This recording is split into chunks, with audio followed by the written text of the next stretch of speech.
Pero nagantay pa siya ng 16 years or more para magkaroon siya ng anak na si Isaac. Marami siyang pinagdaanan. Actually, parang na-board nga si Sarah na magantay at ipinamigay niya yung kanyang katulong na si Hagar para magkaroon lang ng anak si Abraham. Okay? So, mantakin mo yung mag-antay ka, pinangakuhan ka, 16 years yung aantayin mo. Okay, bago ka magkanak, pag kung saan matanda na, si Sarah, menopause na. Okay? Pero tinutupad ng Diyos ang kanyang pangako. So, ganun din nawa tayo. Ipagkatiwala natin sa Diyos ang ating mga alalahanin. Ang mga ginagawang pang-aapi or dadaya sa atin. Si Lord na ang bahala. Okay? Pag siya ang bahala, gagawa siya ng paraan. Okay? Paano yung provision niya ay maging sapat sa atin. Shall we end our devotion in prayer?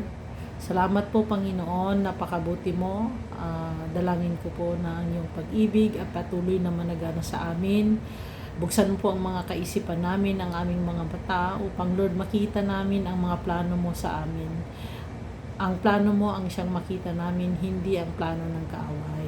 Lord, alam namin na ang plano mo sa amin ay mapabuti kami. Kaya po, anuman ang pinagdadaanan ng bawat isa sa amin, Lord, give us strength and patience, Lord, to wait for your provision sa aming buhay. Lord, sa aming gagawin sa araw na ito, naway ikaw po ang manguna. Lord, ay ikaw po ang magbigay sa amin ng mga taong tutulong, mga taong maayos kasama, at mga taong magpapatibay sa aming pananampalataya. Lord, kung meron pong may sakit, dalangin po namin ang kagalingan.